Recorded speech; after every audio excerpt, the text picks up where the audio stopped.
Welcome back, welcome back. So if you caught the last video on the vintage tunnel hull, I basically gave up on the nitro motor. So what we're going to do in this video is we are going to start the process of doing the electric conversion.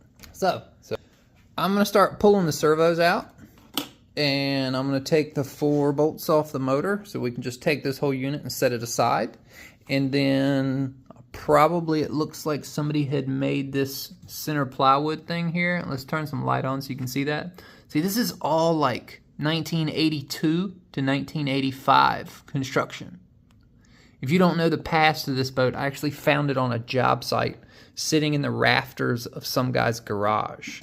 And he basically sold it to me for like, I think $100 or $120 or something like that. He needed a part for like his bass boat, and he said that the computer brick to run his old Mercury outboard was $120, and that's what he needed to buy, so that's what we traded.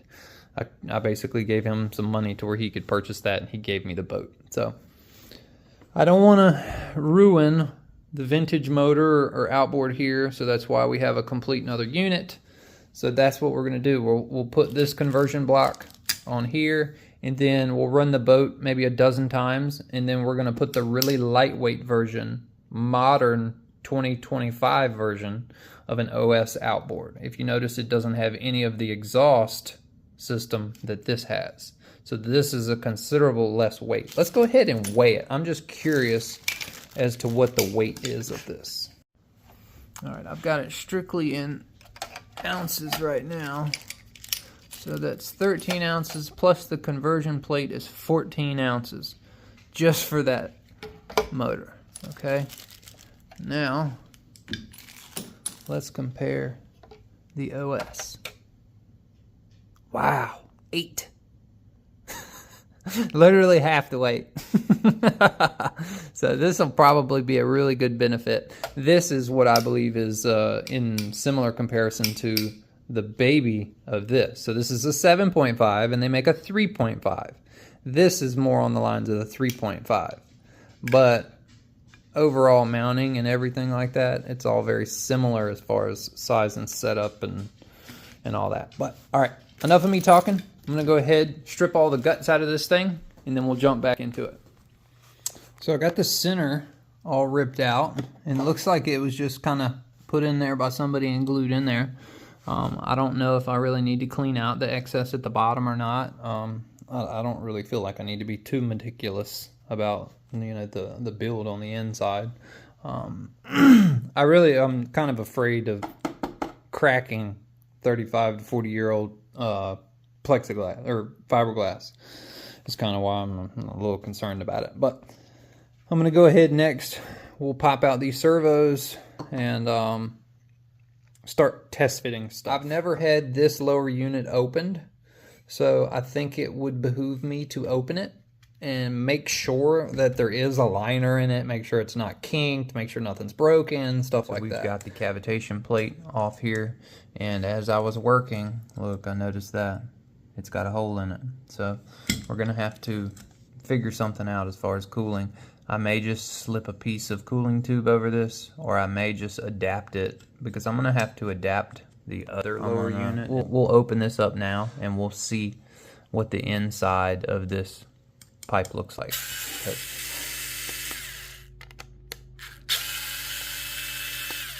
Powerful unit.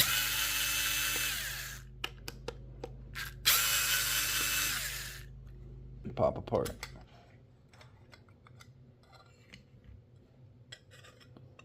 Be very delicate. That's unfortunate. It's got a hole right there.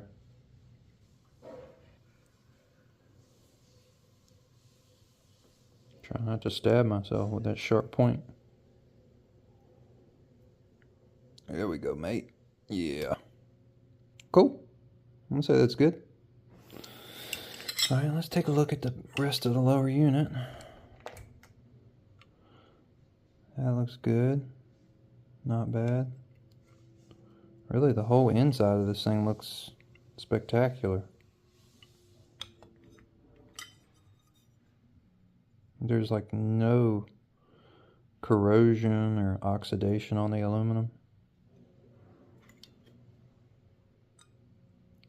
Make sure the cooling is clean. I don't think that is. I think that's exhaust for pressurization for a fuel tank, so we won't even use that. We'll go ahead and clean up these threads a little.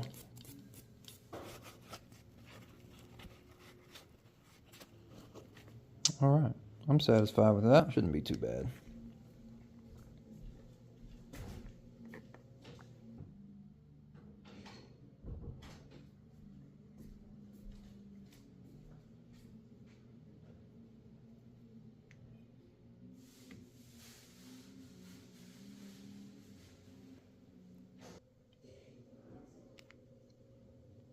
Pop some grease there. Oh, when I pushed it in on this side, it actually squirted out of the other side. That's good. Okay. Oh yeah.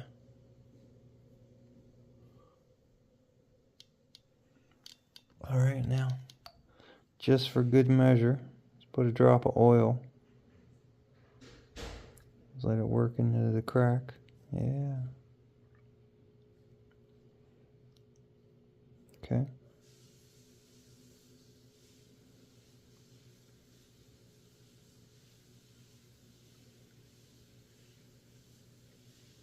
Not bad, not bad. Okay. Well, we've addressed everything on the inside of that. Everything looks seemingly good, so let's put it all back together.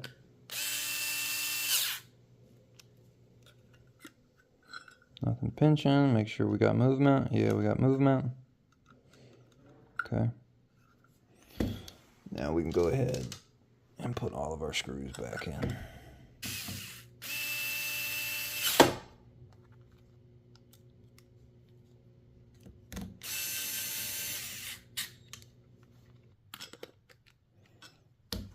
Okay. Now all we gotta do is put the little bolts back in the cavitation plate, and we can mount our motor block.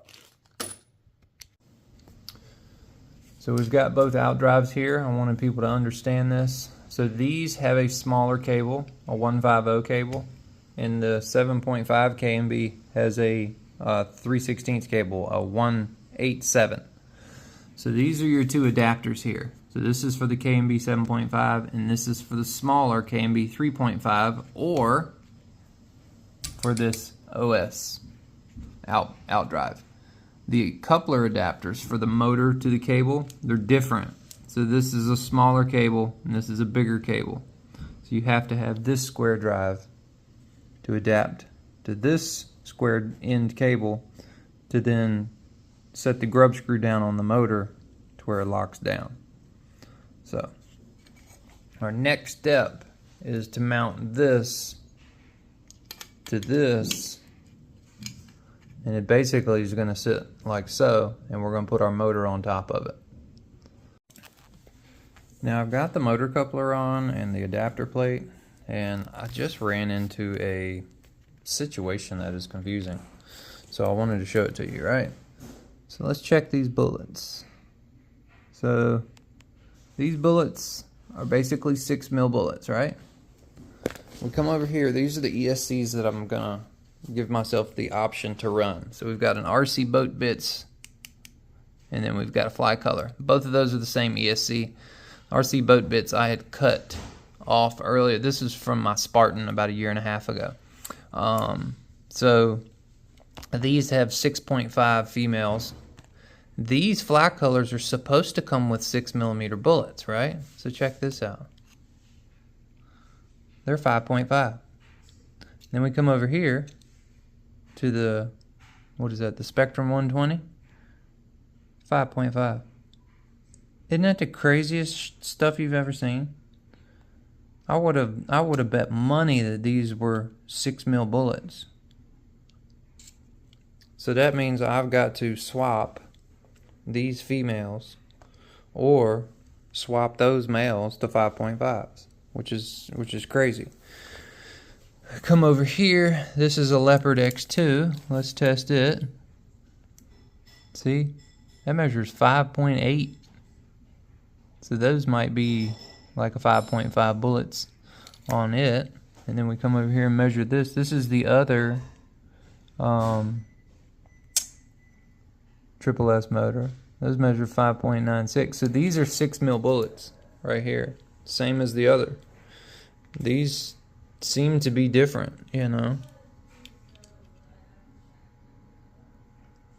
Those are 6 mil bullets. So if all the motors have 6 mil connections and then 2 of these are 5.5s and this is a 6.5, I think the best option here is to just switch these females over to 6.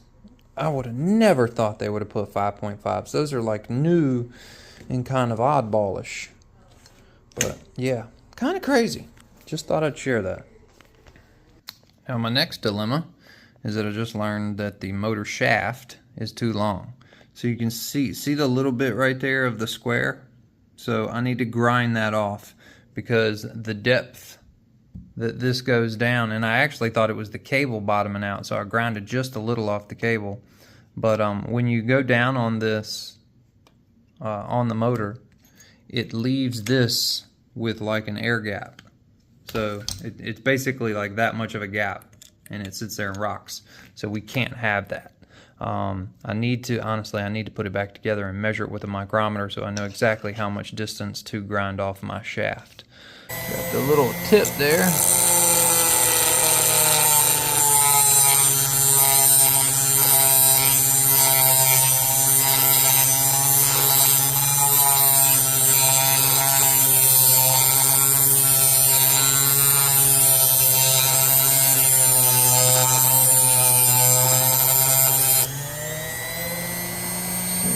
Got a little bit of an angle to it.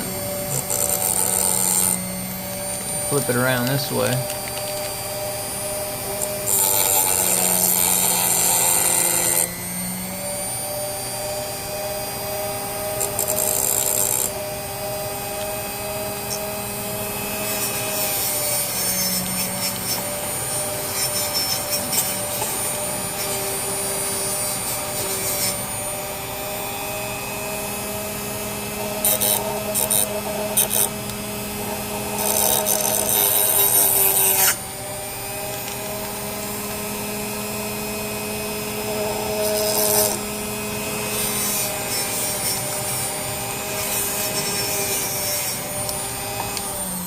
Okay, that ought to do it. I test fit this once already, and I believe I got this like absolutely perfect on the first try. Well, I guess it's the second try, but yeah. It's like just perfect. It's like couldn't have any more or any less of a gap. Any less, and then we're losing connection, you know. We want all the meat we can get, and that is perfect. This is gonna look sweet. Well, here she is. Got her fully assembled. Very happy with it. I opted to go with the red cooling jacket. I have a black one, but we could have went with the black one. We still can. But, you know, let me know in the comments, do you like the red cooling jacket or the black cooling jacket better? I think the red accents the boat nicely. I really do. And then we can adjust the trim. Now that this is essentially fully set, ready to go running gear, let's go ahead and weigh it. I'm curious to see what this weighs in comparison to the gas motor. So 27.6 ounces. 1 pound, 11.6. 1 pound, 11.6. All right, let's see what this one weighs. 1 pound, 13.9. So the gas motor is 2.5 ounces more.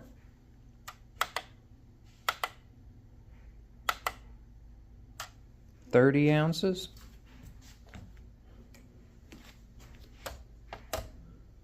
Versus 27. Now we do have a prop.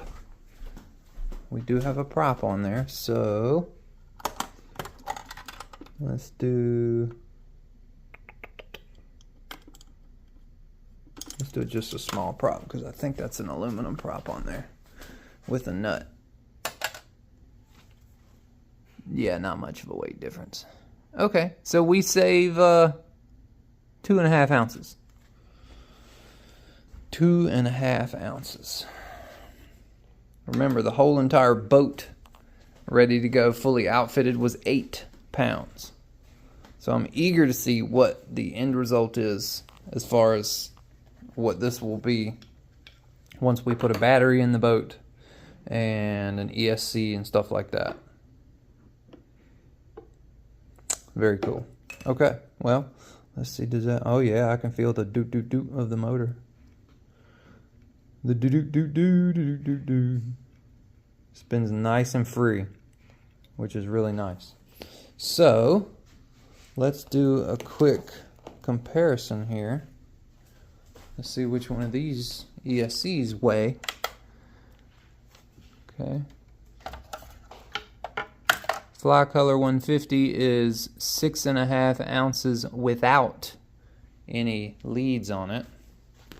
Let's go ahead and let's plop a lead on it. Okay, so we'll call it 7.5 ounces, because we'd end up putting the same exact lead on this one. And this already has 2. Ooh, and this is 5.5 ounces, so wow, considerable weight difference. 5.5 versus 7.5. Yeah, okay. To me, it really is going to boil down to what fits in this center area the best. You know, I always thought the Fly Color 150 would fit the best. I mean, you can mount it that way. You can mount it sideways. I don't think you can mount it this way. I mean, potentially we could, if we remove the cooling jacket, we could mount it just bam, straight up against the back wall and run a different cooling block on it, because I have a cooling block that Fred made me. Adam Everything RC Fly Color 150 cooling block. So if this, yeah, so see, that fits. We could put 90-degree fittings on there, and we can mount that ESC right on the back transom if we choose to. You know, if we choose to. But we got to take that cooling plate off to do so. Very cool. All right, I'm going to continue ripping all these out, and then formulate a game plan for the rest of the electronics. Now that I've got the motor mounted, I'm noticing that I have to keep it up high enough to where it'll clear the arms and the bracket. See right there, right where my finger is? If I lower it any more than that, it basically stops the motor from turning any more than about that right there. So that's going to be the elevation. We're going to have to keep it anything there or higher. So it's not too terribly bad. I mean, I think it pretty much keeps this in line with this. If not, it's just a smidge deeper, but we can still raise it up just a smidge. But that's neither here nor there. We'll make adjustments once time goes on. I just wanted to start test fitting stuff. But it looks super cool. Motor's not too jacked way up because it's not an 82. And then if we want to go faster, I've got a 4074. That's a higher kV. It's like 600 more kV, so we really wrap it out at that point. But I'm afraid of putting too much juice on that cable, because that is pretty sharp bend on the cable. This is the motor size that OSC recommends as far as their biggest. They said 3660 to 3674. That was for the OS model, so that's what I opted to go with here. Okay, now the next step is going to be mounting a servo. So we have to figure out what way we can mount a servo. I have this. This is like a mono-hull transom servo mount. I'm not sure if this would work. Mount it in the back somewhere like so. That would be pretty dope. And then let's find it. There it is. I've got my own little offshore electrics parts bin going on here. Okay. So this is also something that Fred made. He had sent me for my rigger about 6 months ago and we didn't use it.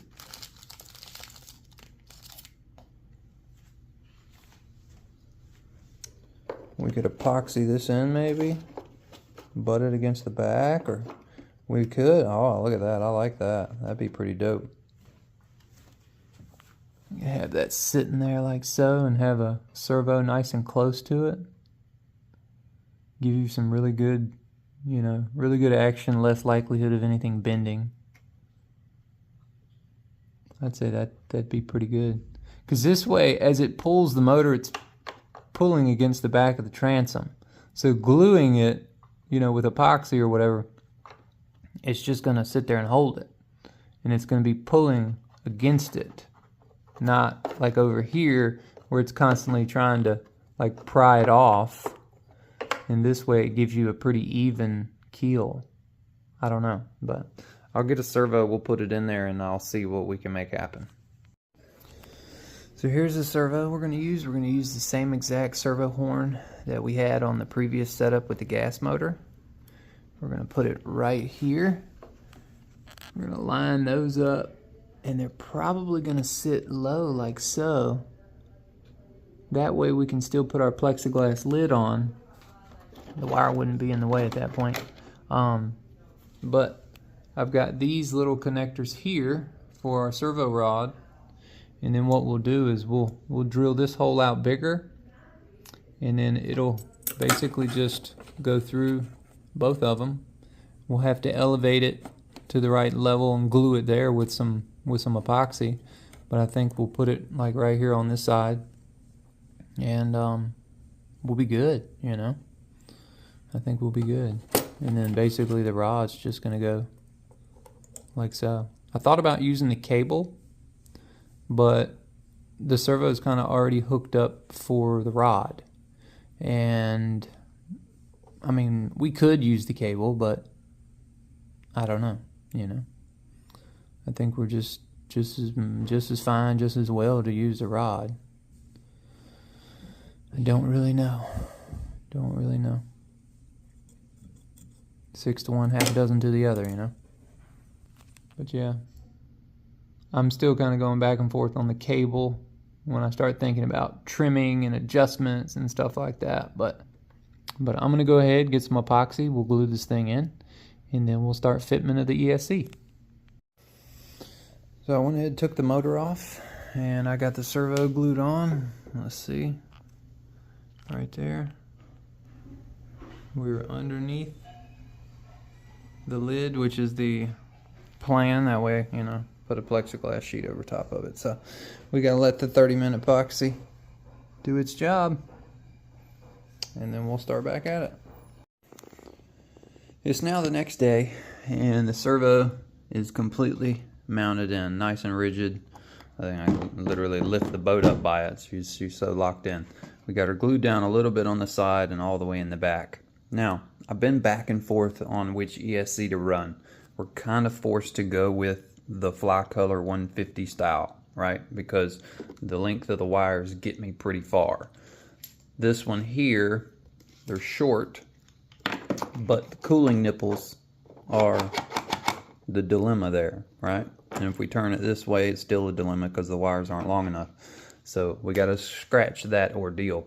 I had did the math, and I'm not going to be running any more than about 130 to 140 amps realistically with this motor. So these ESC should handle just fine. Now, I was going to go with just the traditional Fly Color 150 because I've got a little bit longer leads. This is brand new, never been used. But the RC Boat Bitz version, if you look, see how much longer their leads are? I need the length because these motors do not have long motor wire leads. Some motors come, you know, with 2-inch wires, some with 4-inch wires, and some with 1-inch wires. So the one I have, I'm reverting back to this red one, which kind of makes it cool. The red kind of accents the boat really well. So it's going to be sitting in the boat like this, more or less. we'll have a loop underneath the servo, the same way we had this loop here. We'll either do that, or I'll take the cooling jacket off and I'll put some 90-degree fittings on it and face them up. That's kind of what I'm thinking. But I just had the black one in here, and when I had the black one in there, I put the motor on, and I realized, just like by doing that, that the black one didn't have long enough wires to make the connection. So that's what we're going to do. That way we don't have to have like an additional jumper or an extension or none of that. And it matches the cooling jacket and it matches the boat. This is a SMC 4S pack, a big 10200. So that'll probably be the style of battery we run in this boat. Another thing I did, this was the receiver out of Hawkeye, out of my big 33 rigger. And we're going to run it in this boat now because it works for the new WFly X9S. And another reason is because the antenna on this is so short that in the last run in my rigger, I started getting cutout issues because I mount the rigger, or I mount the receiver right here, and the antenna wasn't getting signal through the carbon fiber. Now, it's not all carbon fiber, but as I was getting further away to the end of the pond, I was getting cut out. You know, throttle response, all that, servo, everything. So we're going to switch that to an external antenna mount in the next video. That way we don't have to have an external antenna mount. And this, since none of it's carbon fiber, everything will pass through the fiberglass. So I'm going to go ahead and do a little resoldering. I've got to change these over. Got to change this up, get everything mounted. So I went ahead and disassembled the RC Boat Bitz 175. My thought was about putting this cooling block on it, right? But I need some 90-degree fittings. What I really thought about doing was removing this plug and putting a 90 there, and then putting the plug here, and then just having the water pass through that direction instead of making its way back. I think it would still work, but this does add a considerable amount of weight, but I think it would also add a considerable amount of cooling. Now, the reason why I took it off was because I want to put these 90-degree fittings right here in the end. So if you see, we're going to set the ESC back here like so. If we have the straight nipples, we have to leave it that far back. If we have the 90-degree nipples, we can literally slide it right there and have the cooling come up. So that's exactly what we're going to do. We're going to change these rears to 90-degree fittings. And just like that, the ESC is ready to go. Got the new version 3 QS8 on there, and we've got 6.0 bullets. We did 6 bullets on this. Got that all good. I've already test fitted. Everything works good. 90-degree water fittings. Sweet. So let's see how it'll look. And see how far it'll just butt right up against the servo. Yeah, that'll work good. Servo arm is going to push on the wire a little bit when it turns, but shouldn't be that, you know, drastic of a deal. I may be able to finagle it around, but won't be too bad. We'll see how the rigid servo arms do, and then if we need to switch it over to cable. I really thought about just running the old throttle cable that I had and just cinching it down on the grub screw, and that way, you know, it's like a pull-pull system just with cable, and use the cable instead of the rigid bars, you know, instead of these.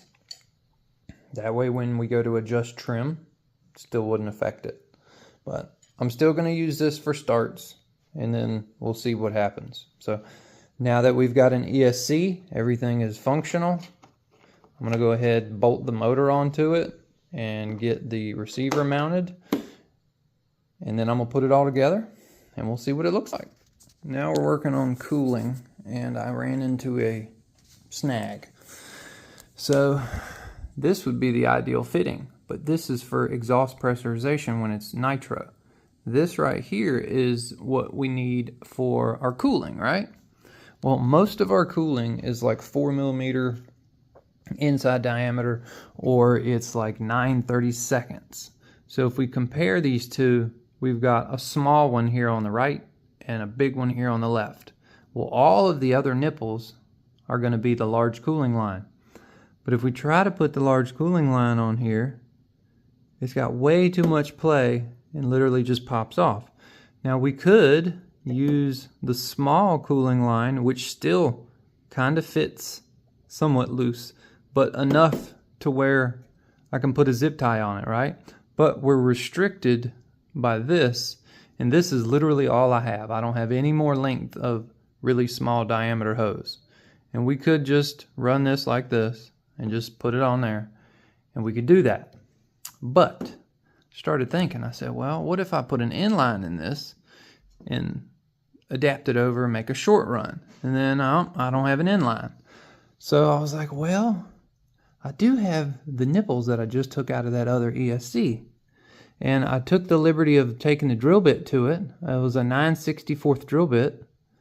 And check this out. So it's nice and tight. And we'll take this like so. We'll slide it on like that. And that'll give us a nice good nipple to put our cooling jacket on. Now I'm kind of afraid to glue it on there because I may need to take it off. You know, you need to take this off when you go to separate the motor. So what I'm going to use to glue it on there with is the green Loctite. This is exactly what this is for. Penetrating grade stuff. I watched somebody use it and they locked like a pin into a situation. They just put a little dab of green on it and slide it on. And then if you ever want to take it off, you simply heat it up and pop it off. So that's what we're going to do. Green Loctite, big nipple. Now I've got the boat completed, and I'll show it to you here in a second, but I wanted to go ahead and weigh it. All right, we've got it on the scale. Let's see what the scale says. 8 pounds, 6 ounces with a battery in it. Wow, so it's heavier with the electric conversion. That's crazy, dude. That's crazy. Only by 6 ounces, but still. Figured it would have been lighter, but with the weight of that lipo, that's probably what's doing it. We could probably put a somewhat smaller lipo in it and get it smack dab to the same weight. But yeah, okay, well, we know the weight now, so let's jump into the conclusion of the video. Well, here we have it.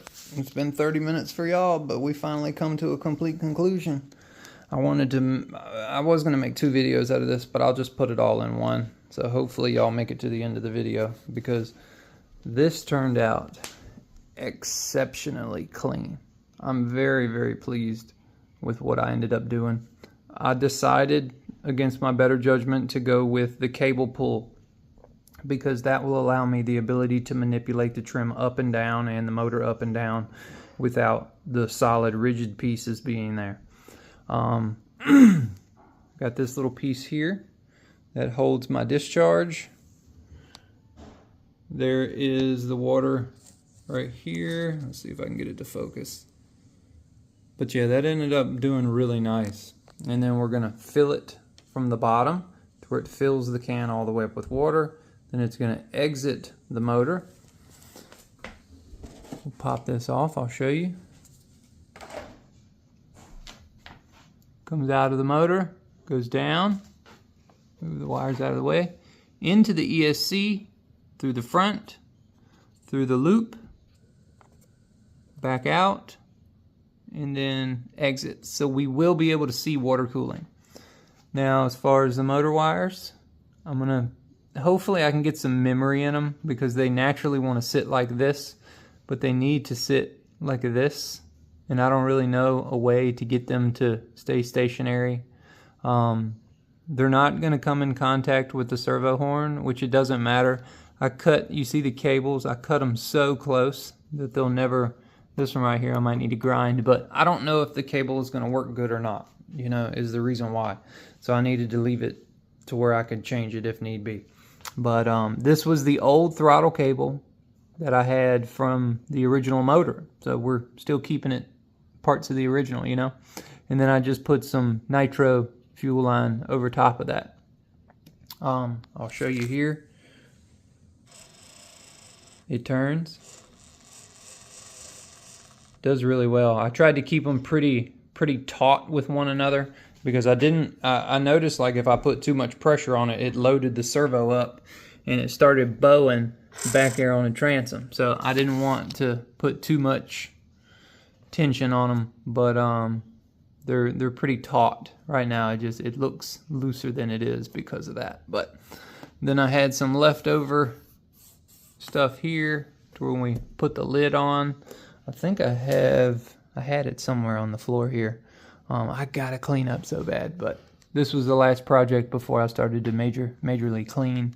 Took the little W-fly receiver, got that on there nice and clean. Little tape, got the RC Boat Bitz 175 double-sided tape down. So we're good to go. Everything is nice and consolidated in the back. Very, very happy with how that turned out. Probably one of the cleanest little builds I've done in a long time. And then battery? What did I do with the battery? This gives us the ability to take the battery and we can move it a pretty good amount in here for CG, you know. We just, boom, plug it in. But yeah, very satisfied with it. Very satisfied with it. I'm not going to plug it in and run it in this video. You're going to have to stay tuned for the next video when we actually take it out to the pond. Because I've got to get in the ESC with the program card. I've got to check timing, adjust timing. I don't know if it's a D or a Y wind motor, so I got to check that. Got to check rotation, make sure everything's good to go on it. So I'm not going to rush into all that. The video's already gotten long. But yeah, so from nitro to electric in 35 minutes.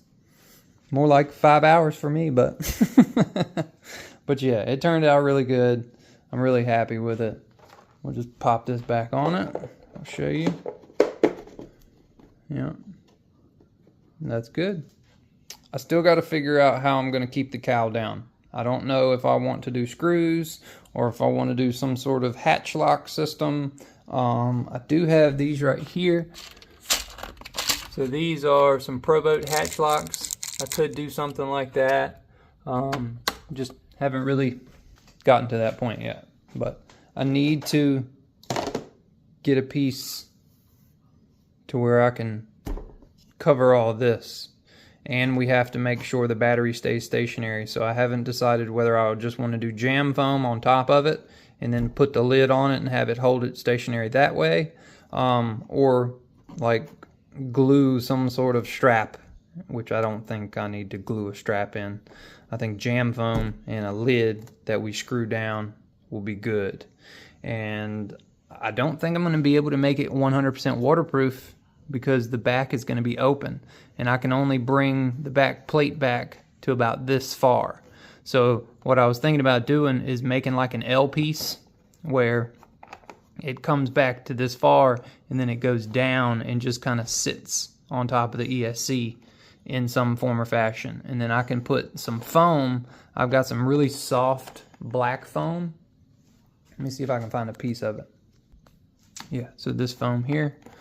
So this is what I was thinking. I can put this foam here and then I can get that piece and then it'll push against that and make somewhat of a water seal. It's not going to be watertight, but the objective is to just keep it out as, you know, if I flip it so I can get out there and get to it. Because if we just leave it open, then the battery's going to flop out and knock the hole in something, or we'll just lose it, you know. I've got to try to make it as waterproof as possible. But still, little bits and pieces need to go. But the video's getting long, so let me know what you think. Hopefully you enjoyed it. It is absolutely downpouring outside, so no boats today. So thank y'all for watching. Be sure to give the video a thumbs up, and we'll see y'all later. Peace.